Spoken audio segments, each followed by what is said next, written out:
Bonjour, ici le studio de capteurs, avec Sangsiba et Gourum. Nous allons vous transmettre rapidement les nouvelles sur la guerre au Moyen-Orient. Un pétrolier qui a réussi à franchir le blocus du détroit d'Ormuz est arrivé aujourd'hui en Corée. Désormais, la Corée devra compter sur ses réserves de pétrole et un peu de brut importé. Le stock gouvernemental et privé atteint 190 millions de barils, selon la norme de l'AIEA basée sur la quantité nette d'importation quotidienne. Cela correspond à 208 jours. Mais si l'on calcule avec la consommation quotidienne nationale de pétrole, qui est de 2,8 millions de barils, la durée réelle pendant laquelle nous pouvons tenir est de 68 jours. Il ne reste que 2 mois. Téhéran. L'armée israélienne a lancé des frappes aériennes sur Téhéran dès l'aube. Voici des images supplémentaires de la vaste attaque israélienne contre la base militaire de Parchin, située au sud-est de Téhéran. Shiraz. L'armée israélienne cible également intensivement l'industrie militaire de Shiraz. Shiraz abrite des installations clés de production d'équipements militaires et électroniques, tels que des radars, des missiles et des systèmes de guidage. L'objectif serait d'empêcher l'Iran de rétablir sa capacité de production d'armes. Haïfa. Des bombes à sous-munitions ont causé des dégâts en plusieurs lieux. Le système de défense aérienne israélien n'a pas intercepté les missiles iraniens. L'armée israélienne a bloqué l'accès à la mosquée pour les Palestiniens et réprimé ceux qui tentaient d'y aller. Au Liban, les forces du Hezbollah intensifient leurs attaques contre Israël, notamment en dispersant les roquettes, pour rendre leur détection plus difficile. Leur capacité à mener de grandes attaques a diminué, mais leur survie s'est renforcée. L'armée israélienne cible toute la hiérarchie, du commandement aux échelons inférieurs. Des figures clés comme le guide suprême Ali Khamenei, Ali Lariyani, du Conseil de sécurité nationale, ou encore le commandant des Bassidjis Gholam Reza Soleimani, jusqu'aux membres de base gardant les postes de contrôle, sont tous visés par des attaques à grande échelle.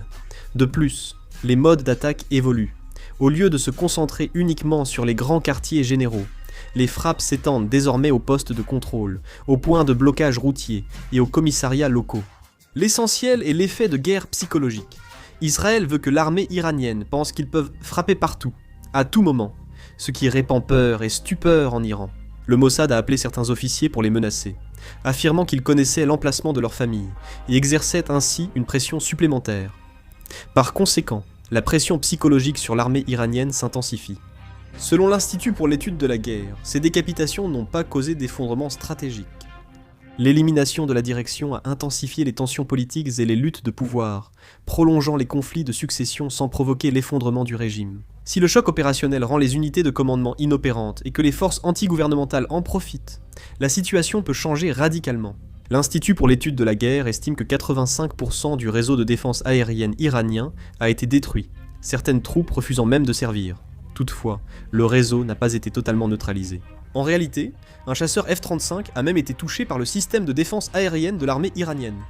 Jeudi, Anita Anand, ministre des Affaires étrangères du Canada, s'est dite horrifiée par l'exécution d'un Suédois par l'Iran, a présenté ses condoléances et exhorté Téhéran à respecter les droits de l'homme et ses obligations internationales.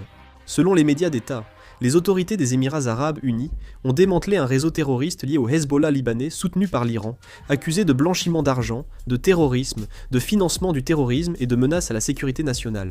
Le prince Reza Pahlavi, en exil, a exposé sa vision pour l'Iran post-régime, insistant sur l'arrêt du soutien aux milices, la fin de l'enrichissement d'uranium, la coopération avec l'AIEA et la promotion de la paix régionale via les accords d'Abraham.